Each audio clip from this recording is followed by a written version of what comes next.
So this is May 5th, 2012, or I'm sorry, March 5th. March 5th.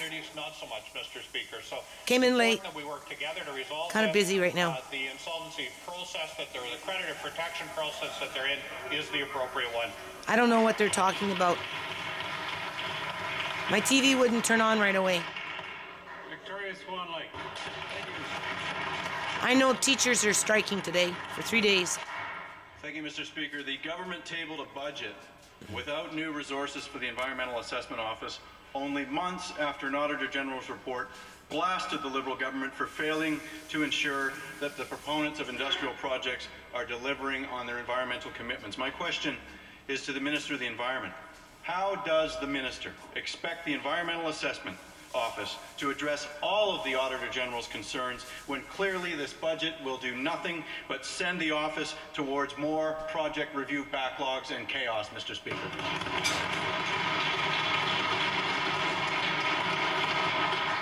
Minister.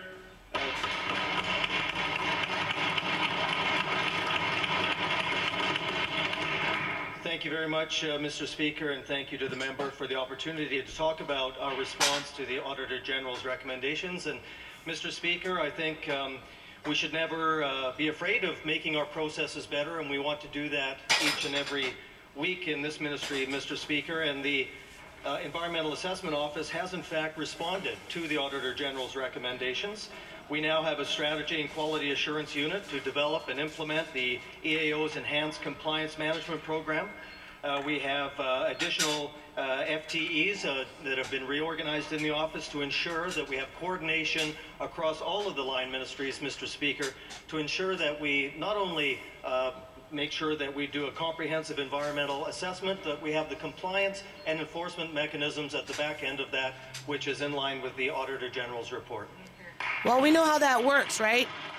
You know, it's for one person, it's one leader. For one corporation, it's 1 billion leaders. The Environmental Assessment Office in British Columbia was once an award-winning, internationally recognized agency that was studied and emulated by other parts of the world. In terms of pollution, and if you wanted to narrow it down to what the pollution was, a liter of oil, if an individual went to the ocean and poured out a liter of oil into the ocean with a cop standing there, they'd get arrested for polluting the environment. Corporation can put 1 billion liters of oil, you know, into the ocean on top of, you know, other chemicals to bury that oil. And you know their criminal negligence isn't acted upon.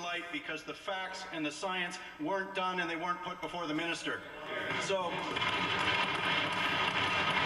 it's just an example, right? So again, you're really not in the mood for politics today. It simply defies common sense to imagine that the Environmental Assessment Office can both improve its environmental oversight as recommended by the Auditor General, while accelerating the permitting process. I have to work on getting rid of those mice in my basement. So that's my goal for today is, you know, work on that. Although I might take this camera downstairs and put it in front of the TV down there. It's just a small one because the other one broke, right? And we'll just listen. Well, thank you, Mr. Speaker. Well, as always, the NDP answer to everything is just put more money into something, Mr. Speaker. Of course, we won't know what the NDP would propose to spend on the Environmental Assessment Office because we haven't seen a phantom budget that they apparently have over there, which they were prepared to release in the fall, Mr. Speaker.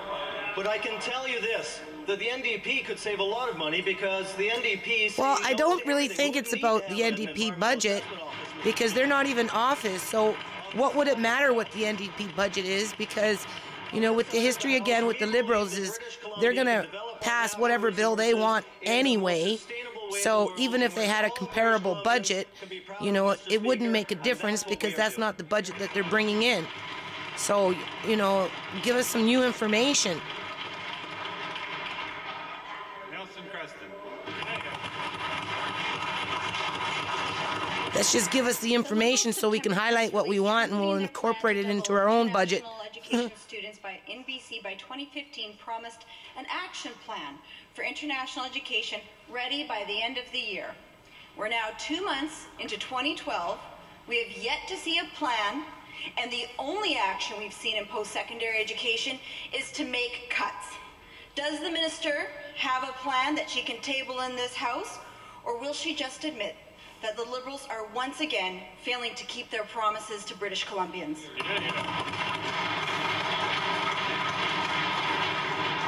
Minister.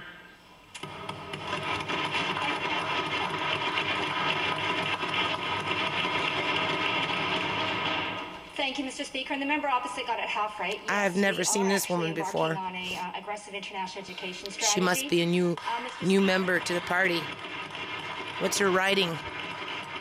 Can't see from here, but it doesn't say. The International Education Project Council did come to me at the end of the last year. It is being reviewed, and you'll see shortly an international education strategy that will be unveiled publicly, Mr. Speaker.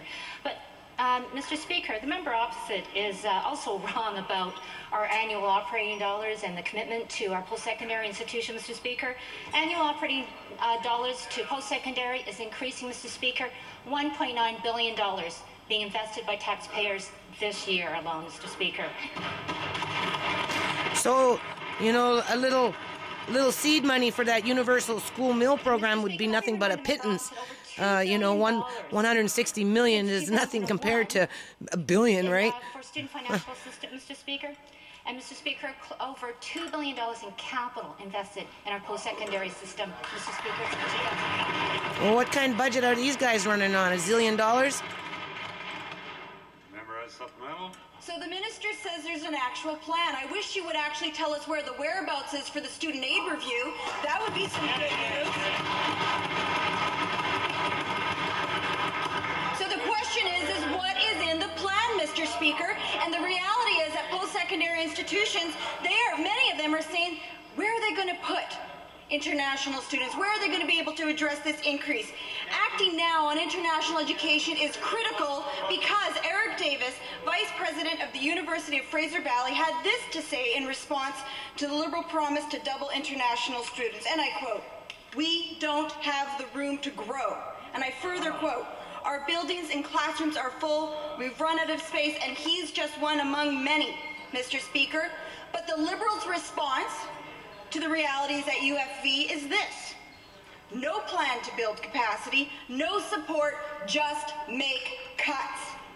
So British Columbians want to know when the minister is going to pick up the file and get the job done.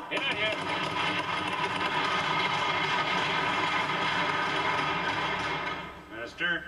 Well, thank you, Mr. Speaker. And unlike the members opposite, whose phantom budget is yet to be displayed. Again, what does it have to do with the NDP budget? It has absolutely nothing to do with the NDP budget because it's the Liberal government that's in Parliament. They've been in Parliament for 11 years, okay? I know Rich Coleman has been there since day one. So we should be talking about their budget, you know? It should be easily accessible to the public. I should be able to go to Hansard and quickly pull it up so that I can look it over instead of get confused with all the links and hunt for 45 minutes just to find something that might look similar to it. Honorable Speaker, in my constituency, I've been hearing from dozens and dozens and dozens of people about how they've gone from $100 a month to $300 a month without changing their consumption patterns. Hilton Ventnor is a senior living here in Victoria. He had a smart meter installed in, December. Oh my God. His bill has doubled to $880 oh my God. for a 2-month period, and he hasn't changed his consumption at all. That's not right. Honorable Speaker, we have thousands of people saying, don't put these on our walls. We have dozens and dozens of people saying our bills are out of whack. Will the minister acknowledge that he's made an error here, he's made a mistake, and ship the whole process to the Utilities Commission so we can get to the bottom of it? No kidding. They do that, I'm going to the mayor's office. I swear, if I get an $800 freaking hydro bill, I'll be livid. It ain't happening. It ain't happening. I can't afford that. I'm already paying $700 in utilities per month between gas, hydro, and cables. The reality is, Mr. Speaker, I had a conversation with the member opposite on Thursday, Mr. Speaker. We brought up one of the issues around one of the smart meters. I explained to him somebody got a bill change, not because of a smart meter, but because they'd installed a 220-amp service and put in a great big hot tub, and they ran it through the winter. Well, we'll see. We'll use my bills as a comparison. There's often a reason for a change in bill. Sometimes you can have a bad reading, and what you do then is you send somebody out We actually send somebody out to measure public their grow up. electricity, and the Federal Did you hear that? Electricity actually performs these disputed tests, Mr. Speaker, and we go out and look at the range, and if we have to, we'll switch out the meter, and we'll go over the bill of the individual. I said any member of the Oh House my is asking God. for this. Gotta document everything, protect your ass the minute you walk out the door, you know, make sure you close the bathroom and lock it with 3 locks, right? And, you know, when you're taking out the garbage, put on your armor, right? You live in a fucking paranoid society, man. This is ridiculous. It's getting out of control. I do, Honourable Speaker. Now, who wants to fight with BC Hydro? The misfortune Really? and the hardship of citizens of BC is a night at yuck-yucks for the Minister of Finance. For we on this side of the House, we take it seriously when constituents contact us. We take it seriously.